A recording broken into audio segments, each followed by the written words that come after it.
as Dr. Gonzalez said, we're speaking about diagnosis and management of peripheral nerve injuries, and as usual, start with the disclosures, which there are none. And the way I've structured this talk with Dr. Edelman's help and advice is as follows. So it's actually a very broad topic. Yeah, thank you for all coming to the center of the table. It's a broad topic, and I want to go over mostly the clinical implications and clinical considerations, but in order to do that, you have to understand a little bit about the nerve regeneration process and the injury process. So I'll switch back and forth between the two to give us perspective on it. So the first thing we'll talk about is the mechanisms and types of injury, the process of nerve regeneration and recovery from nerve injury, how do you assess injuries, and then once we have that background, pull those all together by going through the different classifications of injuries, and then considerations for surgical repair. So mechanisms of injury are broadly divided into two categories in the literature. And really you study civilian injuries, or what we see on a daily basis here, separately from wartime. And that's because the mechanisms of injury are very different. In civilian injuries, the most common mechanisms of injury are traction or stretch. You also get penetrating injuries, which can be from glass or gunshot wounds. Compression is less common. Ischemia, though, is a very important mechanism, and it's something that we all probably experience on a not daily basis, but in our own life when your arm or leg falls asleep. That's probably due to obstructing the blood flow to the nerve. So those are the most common. Other things that happen in civilian situations, which are far less common, but we do see every so often, are thermal injuries, electric shock injuries, as well as radiation injury, which as neurosurgeons we see more of. So in terms of the civilian injuries, the most common cause of injury, as I think we can all guess, is going to be motor vehicle accidents, and particularly motorcycle accidents. And the most common limb affected, as we'd expect as well, would be the upper limb, especially brachial plexus type injuries, but that accounts for 75% of peripheral nerve injuries that we see. The most common single nerve that's injured in the civilian population is the ulnar nerve, and when there's a combination of two nerves, the most common combined nerve injury is the ulnar and median nerves. So wartime injuries are different. So we still have all the other mechanisms in place, but as you can guess, in a wartime situation, there isn't as much of the motorcycle issue, but more of a shrapnel issue and a blast issue. So penetrating injuries, lacerating injuries are the most common type, but there's also crush, traction, and ischemia contributing to nerve injuries. And then there's a special case of blast injury, which we hear a lot more about in the brain injury literature also, but the reason why blast is such a big deal is because it really is a combination of multiple mechanisms put together, including ischemia from compartment syndrome that could result from the blast, penetrating injuries, crush injuries, traction. Sorry, I put ischemia again. But it's a multifactorial injury, and so it takes a lot more consideration than a pure stretch as we most often see in the civilian situation. The other thing I want to note about wartime injuries is that they're increasing, and we see that both with peripheral nerve injuries but also head injuries. Because body armor and because our defenses for the individual are improving significantly, we've seen a very significant change in the ratio of wounded in action compared to killed in action. So it used to be back at the time of the Vietnam War and before that our wounded to killed ratio was about 3 to 1. Now we have an 8 to 1. So people are surviving injuries far more often, and because you're surviving, there's a lot more amputations, there's a lot more peripheral nerve injuries. And so the issue of peripheral nerve injuries and amputations and how to treat these patients has become a major initiative for DARPA, which is the research arm of the defense of the Army, and they're funding a lot of work for treatment of amputees as well as what to do with injured peripheral nerves. So now that we have the mechanisms in place and we know how these injuries occur, where they're occurring, I think we need to think about what are we trying to do as neurosurgeons, as physicians who are managing these patients. And so nerve regeneration or recovery from a peripheral nerve injury really occurs at multiple nodes. So there can be plasticity or changes occurring in the CNS itself to recover for lost function, or to try and compensate for decreased sensory input or motor or efficiency of motor output. Perhaps analogous to what Dr. Hawley has studied with the myelopathic patients, where there's where we think there's a decreased efficiency of transmission, you get greater activation within the cortex to drive certain functions. And then there are changes that we have to account for that occur in the neuronal cell body itself, in the axon, both proximal to the injury at the site of injury and distal to the injury, and then the target organ or muscle has to adapt to peripheral nerve injury as well. In this situation, for this talk, I'm going to primarily focus on what happens in the axon and then the target organ and muscle.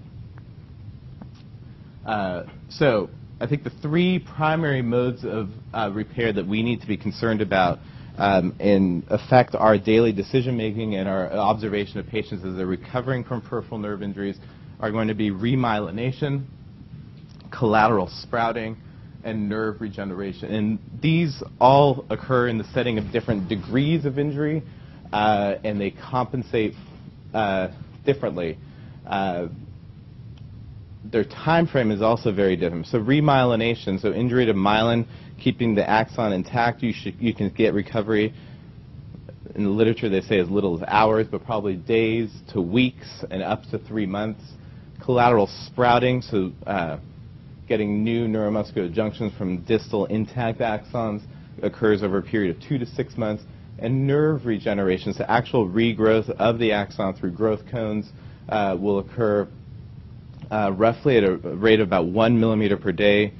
So that's about 1 inch per month.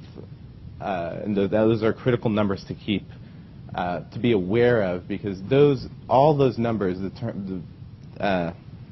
time course of remyelination, collateral sprouting, and nerve regeneration are all numbers we need to consider when we're looking at surgical intervention for nerve injury. The mechanisms that are employed really depends on the type of injury, and I've already alluded to that. As I said, remyelination is only going to be a major mechanism of injury if the axon itself remains intact and it's just the myelin issue. Collateral sprouting really relies on intact residual axons. So if you have an incomplete injury that is minor and only affects less than 20 to 30% of the axons, the remaining axons can sprout, and we'll take a look at what that looks like, and compensate for the lost function. And then if you have a severe injury, we really need to look at nerve regeneration and regrowth of the axon. So as I said, remyelination, I don't want to get too far into detail about this because people who remyelinate, and we'll see this when we look at the classifications, don't need surgical intervention. There's nothing we can do as surgeons to fix that. And they will usually recover during the observation period while we're waiting for them to recover. So collateral sprouting, as I already mentioned, is due to sprouting of the residual axons. And sprouting can occur at multiple locations. And I think the area that we most often think about where sprouting occurs is going to be in the pre-terminal area. So this is cell body, axon, and the neuromuscular junctions. And what we most often learn about in medical school and most often think about is some type of pre-terminal sprouting. Sprouting can also occur at the level of the terminal. So the thought is that there are projections that could come right off of the presynaptic terminal and result in innervation of adjacent muscle fibers. But now there's also recognition that there's also nodal sprouting. So instead of having terminal sprouting or pre-terminal sprouting, that there can be branches that come off a little bit more proximally at the nodes of Ranvier. There's multiple factors involved. I didn't want to get into the science of this. I think it's more important to understand the general principle of collateral sprouting. And one of the major factors supporting this are angioneurons, and angioneurons are a major growth factor that are involved in guiding development as well.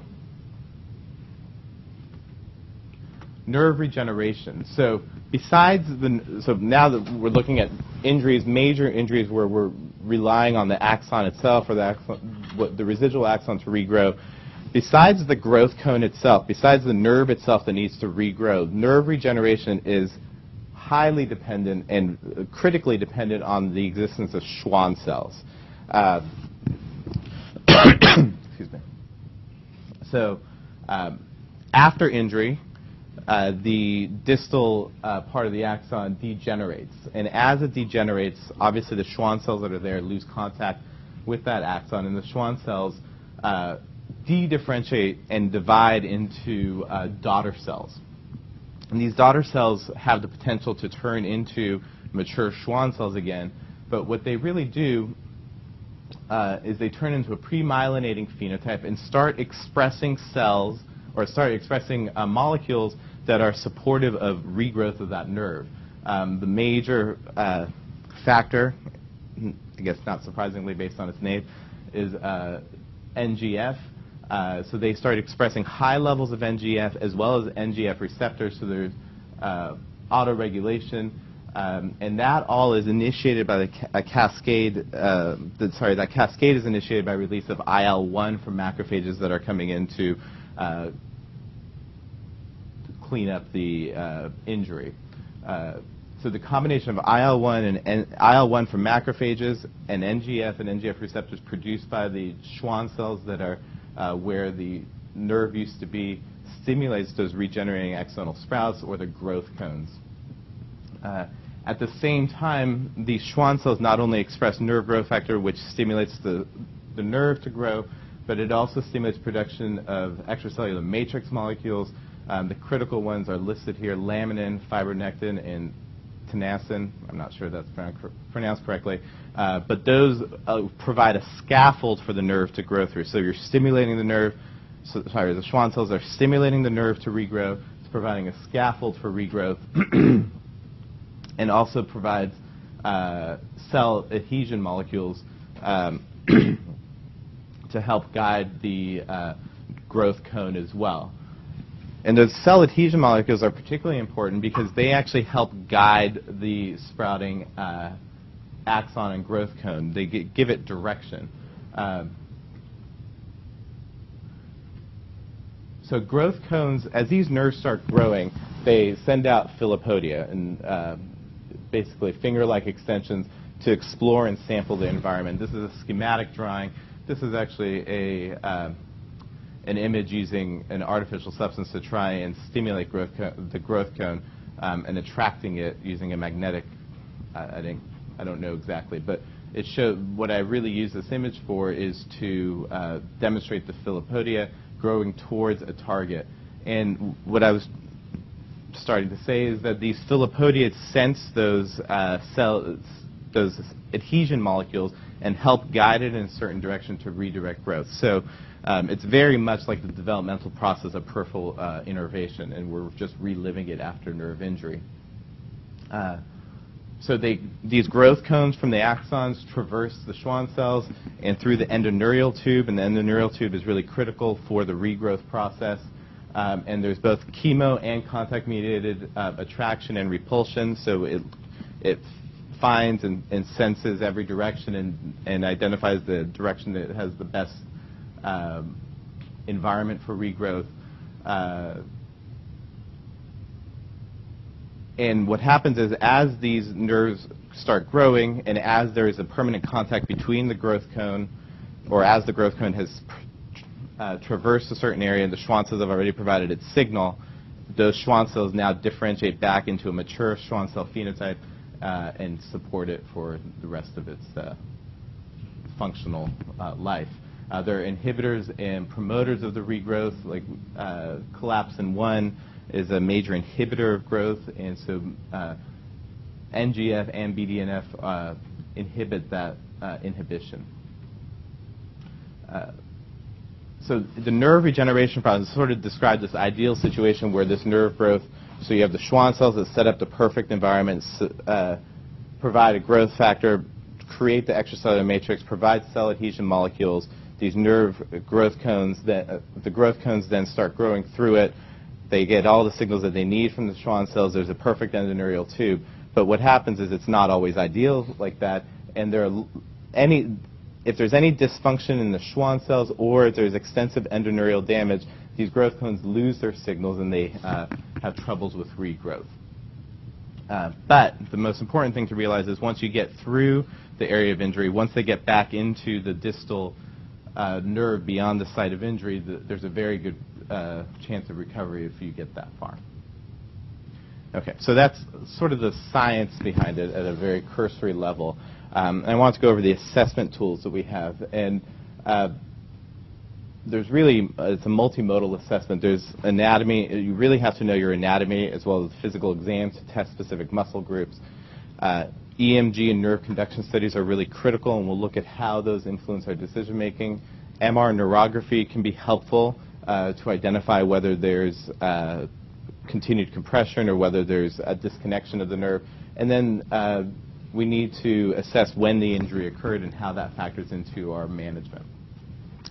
So this beyond the scope of this talk to really talk about anatomy and physical exam. I'm going to leave that to other discussions, but it's really critical that you know and understand the different innervation patterns so that you can identify where the injury is and whether, once you identify the injury, being able to monitor progression. EMG and nerve conduction studies. So EMG, as we all know, is looking at the muscle fibers themselves, their response to placing a needle into it, so there's insertional potentials, as well as active assessment of the muscle fibers.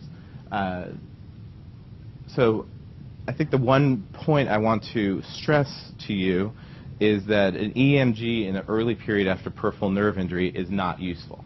And I hope you all know that. And the reason why is because if someone gets injured, let's say a nerve is injured, the distal axon is still intact, the distal neuromuscular junction is still intact, so you're not going to get any evidence of the injury or denervation at an early stage. Likewise, if someone is going to be recovering, if the remyelination process is going to happen, you're going to have to wait several weeks before you see any evidence of that, or you would want to wait so that you get the highest yield from your study. So EMG in the acute setting of a peripheral nerve injury is not usually indicated, and we rarely use it. It's better to wait for an assessment 6 to 8 weeks later. So critical point here being if a patient comes in with a brachial plexus in the hospital, getting the EMG in the acute setting is not going to be useful. But what the EMG can show you in that 6 to 8 week period is you can start seeing evidence of this collateral sprouting.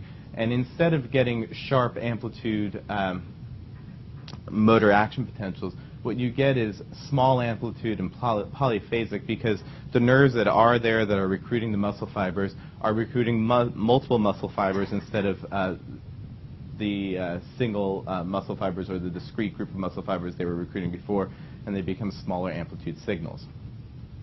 The other thing we look at is spontaneous activity. So in a denervated muscle, you get fibrillation potentials in positive sharp waves, and that's because there isn't a tonic tone being submitted to the muscle fiber by a nerve that is usually there, and so it starts fibrillating and producing potentials on its own. The other thing you want to look at is recruitment. Normal recruitment, as I had mentioned, you get very sharp action potential and sharp activations of the muscle fibers. In a impaired nerve or injured nerve, you get broadening and indiscrete recruitment of muscles. And so that's EMG, which, as I said, is only helpful initially after 6 to 8 weeks. And then nerve conduction studies, and this is actually showing an intraoperative nerve conduction study. But nerve conduction will tell you something about where the injury is and how extensive the injury is. So in a nerve injury that is only affecting the myelin sheath, you'd expect that there'd be impaired nerve conduction at the site of injury, but distal to the site of injury, you should have normal nerve conduction. On the opposite end of the spectrum, if you have a complete cut of the nerve or transection of the nerve, nerve conduction study across the area of injury should be absent, but it should also be absent distant to that. MR neurography is actually a technique that was developed here at UCLA. And really it's diffusion-weighted imaging for the nerve and looking at signals in the nerve itself. And so it's not, I think it's being used more and more. And it gives us a little bit of a different piece of information than the EMG and nerve conduction studies. Whereas the EMG and nerve conduction studies tell us something about the functional state of the nerve, the MR neurography will tell us something about the continuity of the nerve. So if there's been a nerve transection, it can tell us that. More importantly, it can also tell us if there's a persistent element of external compression which may be contributing to ongoing peripheral nerve injury and impairment of recovery. These are both from a paper in American Journal of Neuroradiology just looking at the sciatic nerve and showing in this case, this is a sciatic nerve, and you can see fascicles running through it with MR neurography, and it's actually a rather, there's no element of compression, but there's increased signal in the nerve, which implies that there's abnormal accumulation or a distal blockage of this nerve downstream of it due to axonal transport impairment. Likewise, in this case, which is perhaps a little bit more telling, this is a case of an amputee, and the sciatic nerve has developed a large neuroma in its distal aspect of the patient with chronic neuropathic pain. And so sorry, that's not it. This is the neuroma right here. And so seeing the neuroma in cross-section, it could tell you a little bit more about what the causes of pain and injury are. So I think EMG and nerve conduction studies and MR neurography complement each other in different ways. MR will not tell you about the functional status, but it could tell you about what is actually physically going on. Okay, so now that we've gone over the process of nerve injury, what our assessment mechanisms, I actually want to formally go through, there's two classification systems for nerve injuries, and now we'll pull all those elements together. So there's SEDON, SEDON, sorry, the SEDON classification and the Sunderland classification.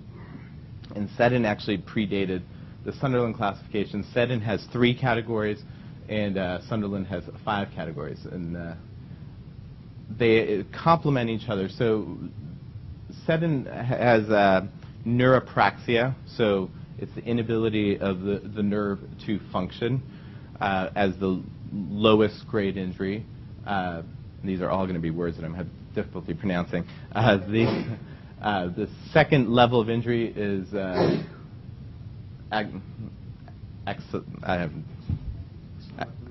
axonotmesis, and the third level of injury is neurotmesis.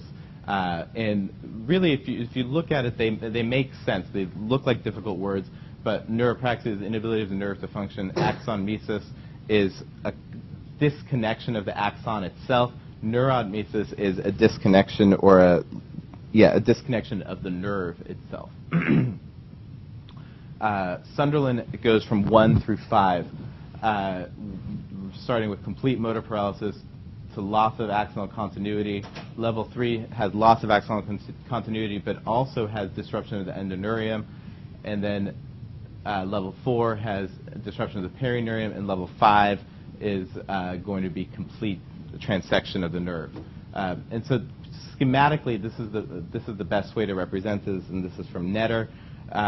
You have, so if this is the normal nerve with axon, endoneurium surrounding it, perineurium surrounding that, myelin sheath, so nerve, myelin sheath, endoneurium, perineurium, and epineurium.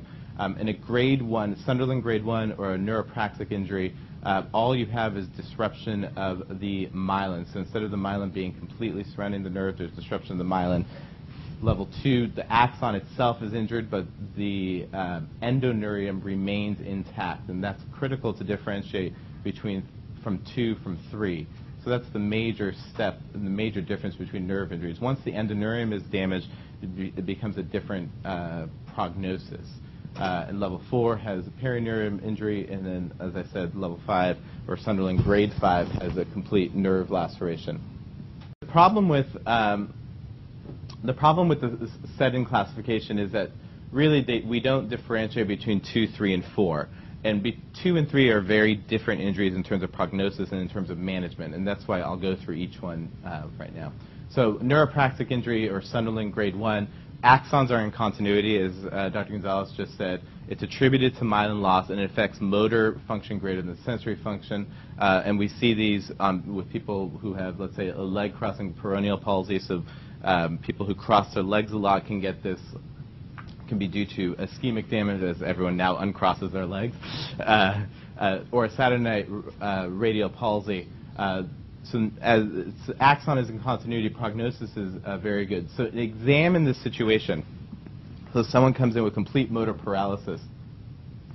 Even if you see them several weeks after the injury, because the axon is intact, because the neuromuscular junction is intact, they have minimal muscular atrophy.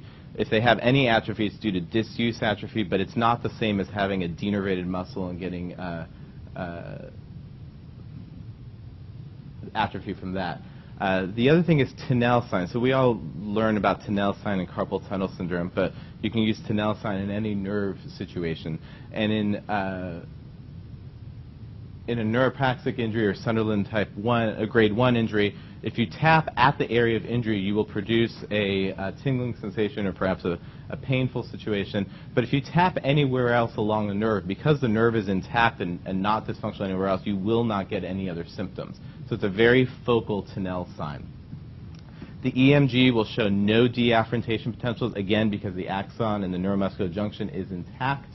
Nerve conduction studies will be slowed across the area of injury, but it will be normal distal to the lesion. And the prognosis for these injuries is extremely good. They usually recover within 3 months, and usually sooner than that. So this is where we get into it's a little bit more complicated, because one classification system, the setting classification system, encompasses probably 3 of the Sunderland grades. So axon and axonomesis and Sunderland grades 2, 3, and 4 are grouped together, and there's a difference between them. So as we said, the major issue with the major distinguishing characteristic is that axons are disrupted in these injuries, and so you get Wallerian degeneration, which is an active process. It's not just the nerve dying away. It's an active calcium-dependent process, and it takes 6 to 8 weeks. Therefore, that's why we get the EMG in 6 to 8 weeks, so we can see what's going on. Even though the axon itself has degenerated, the basement membrane and the Schwann cells that we've mentioned are critical for and provide a scaffold for regeneration. And then we often forget about what happens just proximal to the nerve injury, but you get Wallerian degeneration, and the nerve itself will degenerate usually back to the first internode before the injury. Depending on the degree of injury, it may go a little bit further back. It seals that area off, and it creates a axonal ending or a bulb. And that area will often swell, and that's because there is continued anterior grade axonal transport into that region, and you get a ball of molecules as well as microtubules, and it become a tangle, and that can often result after, so acutely you get a swelling and a bulb, but if there's continued growth and attempted regrowth and transport into that region, that could eventually lead to a neuroma. Now the difference is, as I've already mentioned and Dr. Gonzalez mentioned, the endoneurium is intact in Sunderland grade 2, disrupted in grade 3 and 4, and the perineurium is further disrupted in Sunderland grade 4. And these injuries affect both motor and sensory function. So how do we examine these patients? They have, on exam, they have neurogenic muscular atrophy, which is distinct from the Sunderland grade 1 due to loss of the neuromuscular junction. The Tunnel sign is also very different. So if let's say in a Sunderland grade 2, where the nerve is starting to regrow, at the time of injury or close to injury, you will get a Tunnel sign if you tap or percuss at the area of injury.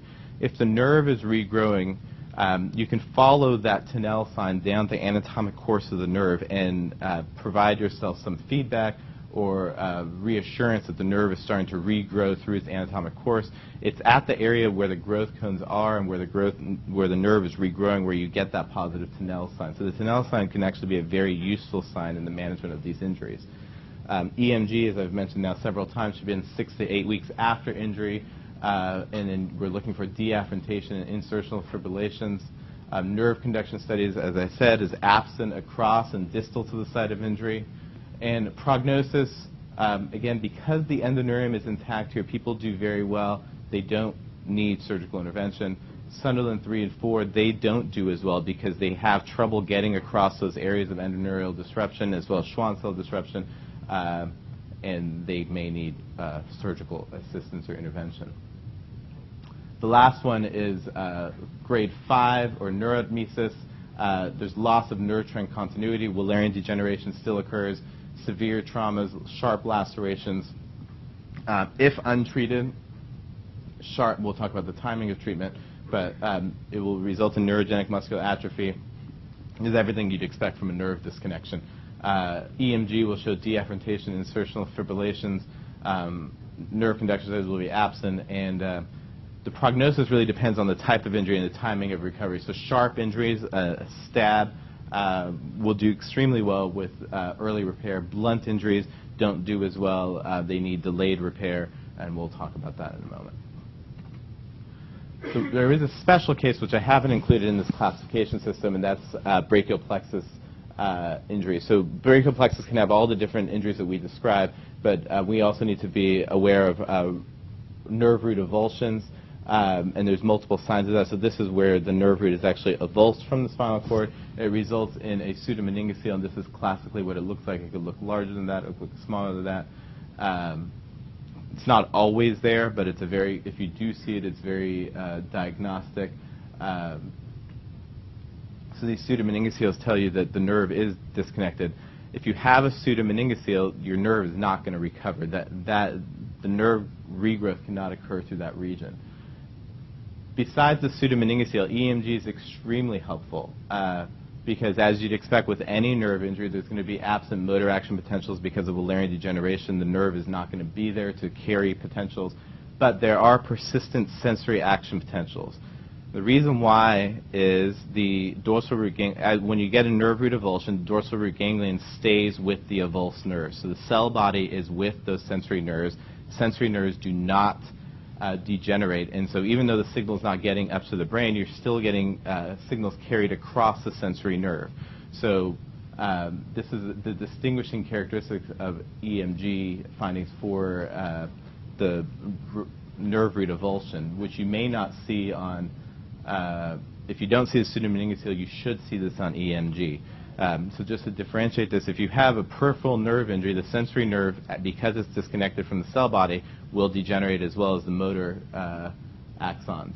But in nerve root avulsions, the sensory action potentials remain.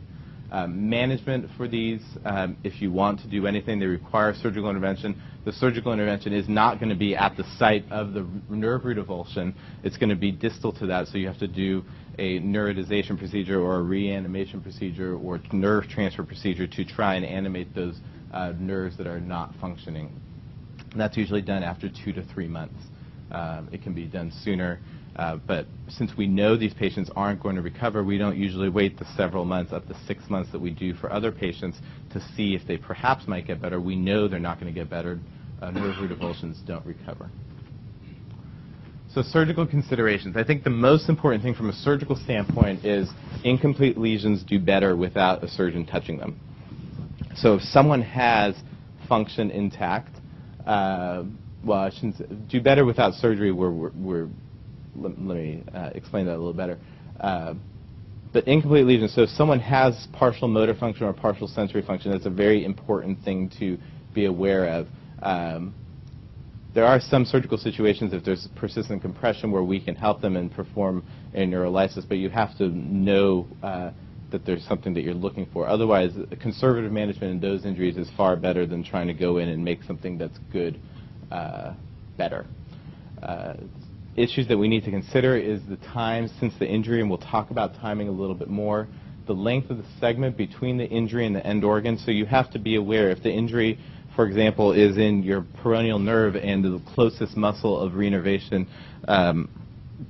is only or not only, but is several inches away, you need to think about how long it might take to get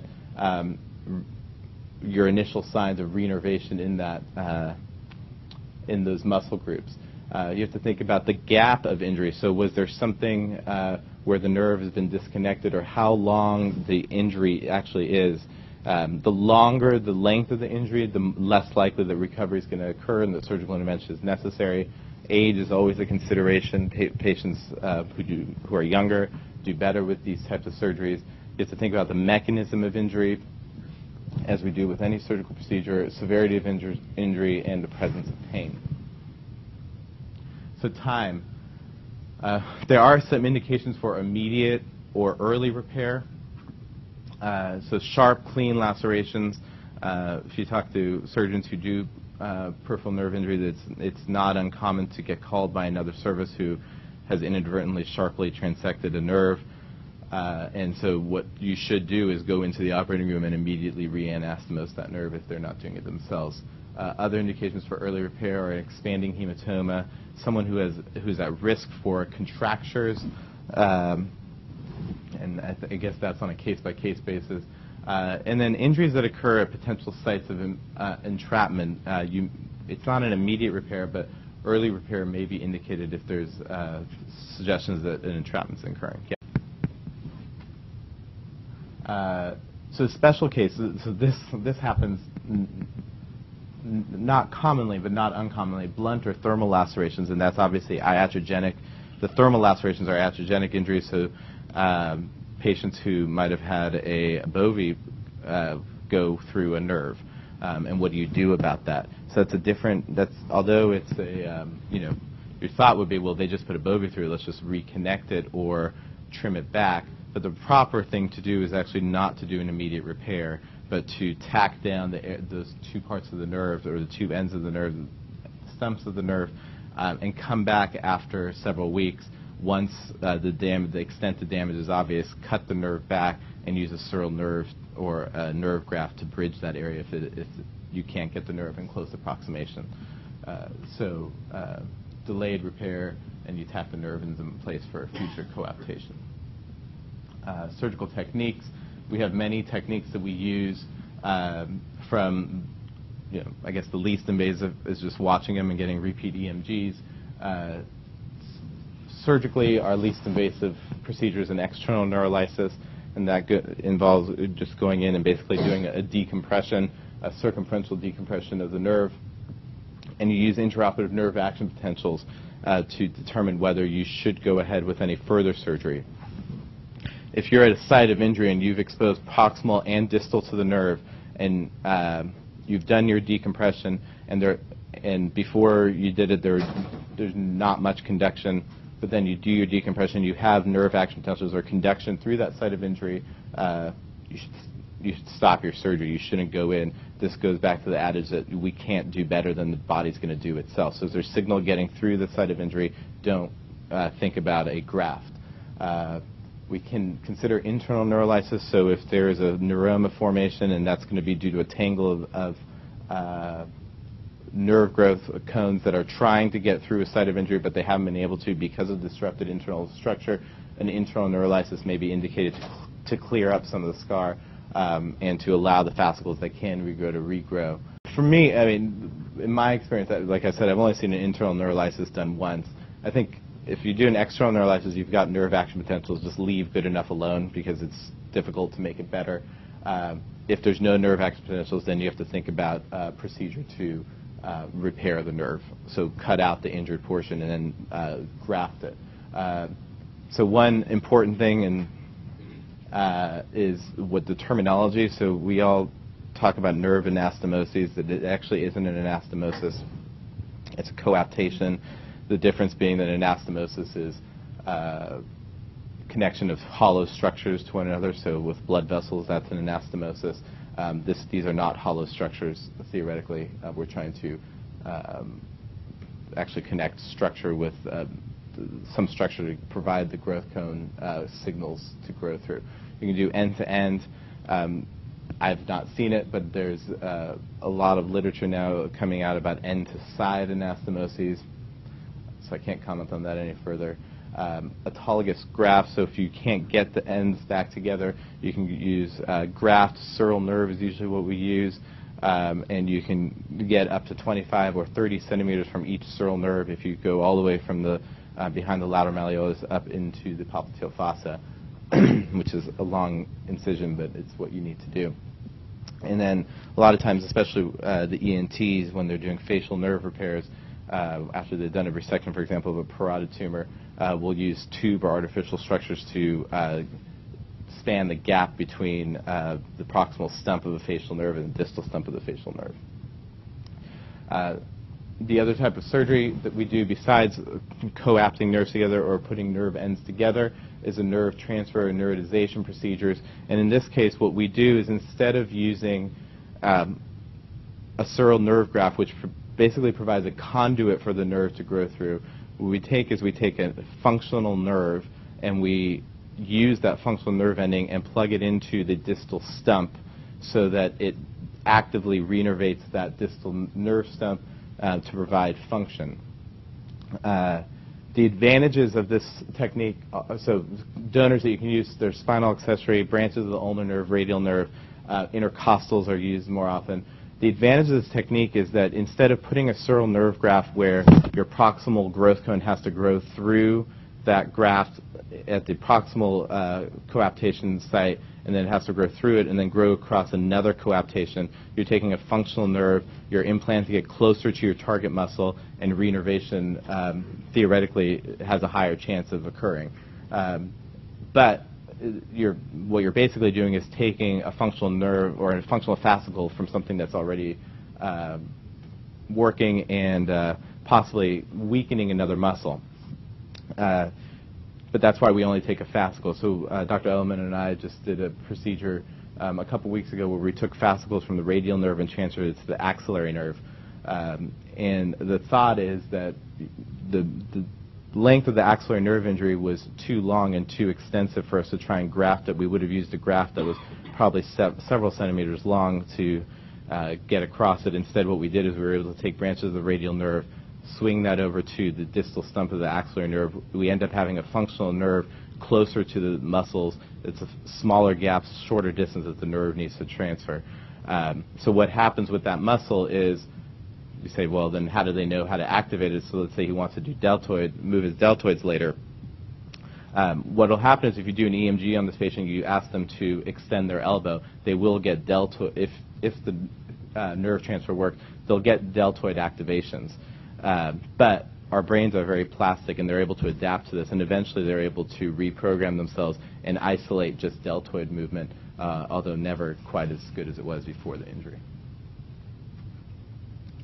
So surgical techniques, and I'm not going to talk too much about the techniques, but more about the pitfalls. So the leading causes of failure of nerve repair are going to be tensions of repair sites. So you have to make sure that the nerve has plenty of room and plenty of slack so that you're not producing abnormal cues for nerve regrowth. Remember what I said about the growth cones. The growth cones use, they're both chemo and they use tactile and chemosensitive cues. So if you're creating a imperfect environment for nerve regrowth, it's going to cause problems and impair the success of your nerve repair.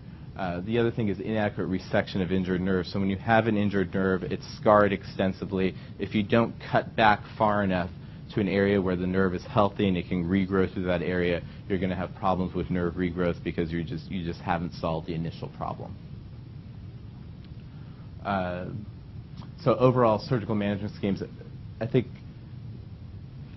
I'm going to not address what's in the middle here, but looking at the two extremes. With Sunderland less than 3, so 1 and 2 axons intact or axons intact but the endoneurons intact, there's evidence of regeneration on your early EMG, and you continue to conservative management of these patients, then surgical intervention is rarely indicated. If after several months there's no evidence of regeneration, and it depends how long you wait for that regeneration. Exploration is indicated. Once you get into surgery, the first thing you always do is an external neurolysis, so isolating the nerve in its entirety. Perform intraoperative nerve action potentials. If there's a positive response, you stop with your neurolysis, or they suggest a split repair. If there's no intraoperative nerve action potentials, then you go on with resection of the injured area and doing a repair, either end-to-end, which is rarely possible once you've resected the injured portion, or autologous graft. So late repair. This is something we don't think about, but I've become increasingly aware of. So people who come in, people have injuries for many years, and they'll say, well, what can I do? I want my nerve repaired. I've got, you know, an abnormal arm or posture. You know, if someone is 8 to 24 months after surgery, if they're, let's say, 3-4 years after a nerve injury, by that time, the muscle itself is no longer prepared to take, the muscle is atrophied to a point where it can no longer get reinnervated in a meaningful way. The Schwann cells that are supposed to be there to support the nerve regrowth are no longer functioning, and the nerve itself the stump is there and you can do something with it, but there's not much, there's nowhere for it to regrow.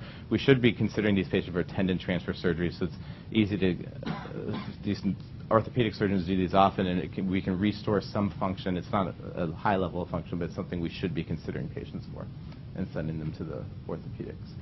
Surgical outcomes. So just wanted to touch on this very briefly since I only have 2 minutes.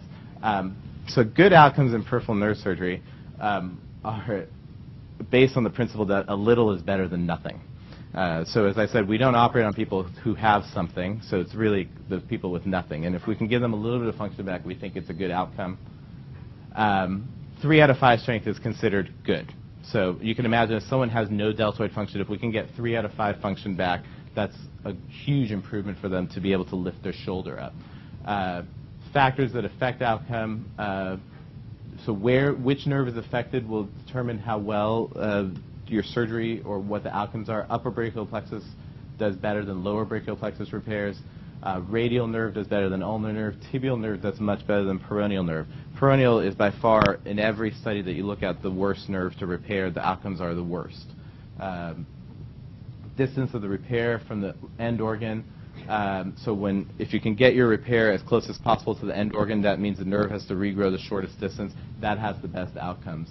And then the other thing you have to consider is the length of your graft. So if you have a long segment graft, anything greater than 4 centimeters, some people say 6 centimeters, that's a longer graft that the nerve needs to regrow through, and that's going to impair outcomes as well. And I think I'm almost done.